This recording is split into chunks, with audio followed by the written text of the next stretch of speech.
माननीय माननीय सदस्य श्री दिलेश्वर कामेत जी।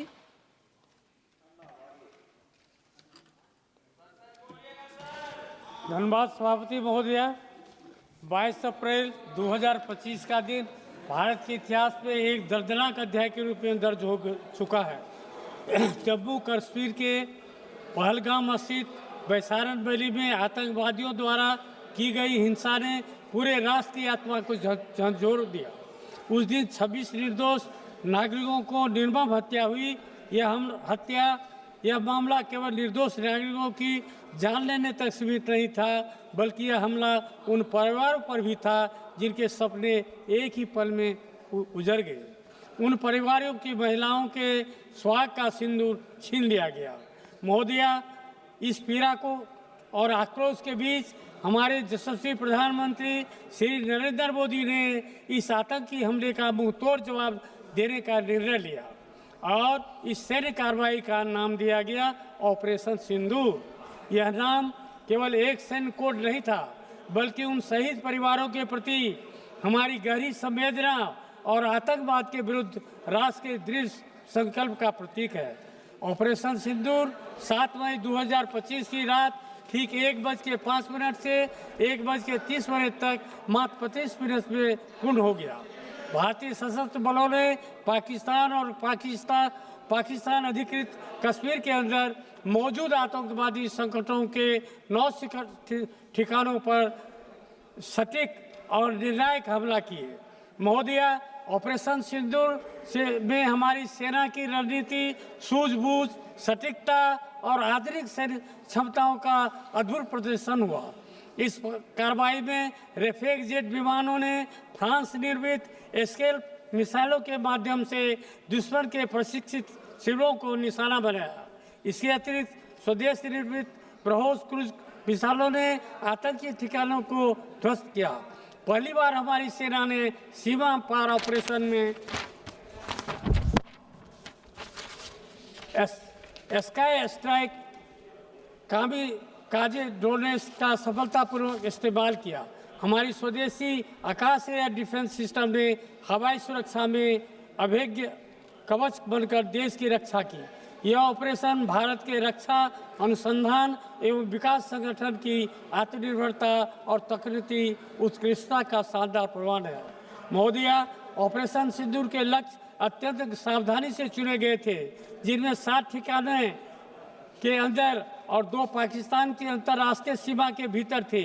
इन ठिकानों में अंतर्राष्ट्रीय प्रशिक्षण शिविर, हथियारों के गोदाम और आंतरिक आतंकवादियों के कम्युनिकेशन हब हासिल शामिल थे।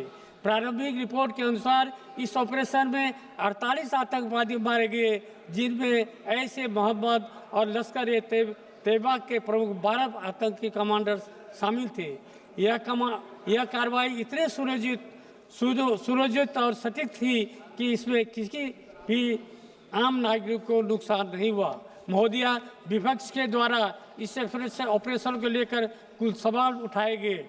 लोकतंत्र में आवश्यक है कि विपक्ष की चिंताओं का सम्मानपूर्वक जवाब दिया जाए। पहला आरोप सुरक्षा चूक का था। गृह मंत्री ने इस पर तत्काल कार्रवाई करते हुए एक व्यापक आंतरिक सुरक्षा समीक्षा शुरू की। डीपीआरडी के द्वारा मिलकर आर्टिफिशियल इंटेलिजेंस आधारित निगरानी प्रणाली और स्मार्ट फेंसिंग के विकास हेतु 500 करोड़ रुपए का अतिरिक्त बजट भी आवंटित किया गया। दूसरा आरोप पाकिस्तान की भूमिका के संबंध में था। मैं सदन को आश्वस्त करना चाहता हूं कि एनआईए, राव और फाइनेंशियल इंटेलिजेंस यूनिट द्वारा एकत्रित सबूतों ने पाकिस्तान स्थित आतंकी संगठनों की भूमिका स्पष्ट रूप से प्रमाणित कर दी। फाइनेंशियल एक्शन टास्क फोर्स और संयुक्त राष्ट्र सुरक्षा परिषद की समिति ने भी इन तथ्यों की पुष्टि की है। तीसरा आरोप नुकसान छुपाने का था। मैं पूरे सम्मान के साथ कहना चाहता हूं कि ऑपरेशन सिंदूर में हमारे 2 बहादुर सैनिक हवलदार रमेश सिंह और नायब विक्रम ठाकुर ने अपना सर्वोच्च बलिदान दिया। सरकार ने उनके परिवार को तत्काल 50 लाख रुपए आर्थिक सहायता और जीवन भर की पेंशन प्रदान की। महोदया, ऑपरेशन सिंदूर ने अंतर्राष्ट्रीय स्तर पर भारत की प्रतिष्ठा और आत्मसम्मान को मजबूत किया। अमेरिका, ब्रिटेन, फ्रांस और इजराइल जैसे मित्र देशों ने संयुक्त राष्ट्र चार्टर के अनुच्छेद 51 के अंतर्गत आत्मरक्षा के अधिकार के तहत की गई हमारी कार्रवाई का खुलकर समर्थन किया। फेटे ने भी पाकिस्तान का आतंकवादी वित्त पोषण को रोकने हेतु दबाव बढ़ाया। राष्ट्र के अंदर भी इस ऑपरेशन ने एकता और दृढ़ता की भावना को बढ़ाया है। सरकार ने युवाओं के लिए इंफॉर्मेशन वॉरियर प्रोग्राम प्रारंभ किया, जिसके अंतर्गत 10,000 युवा साइबर मिस इन्फॉर्मेशन के विरुद्ध प्रशिक्षित हो रहे हैं।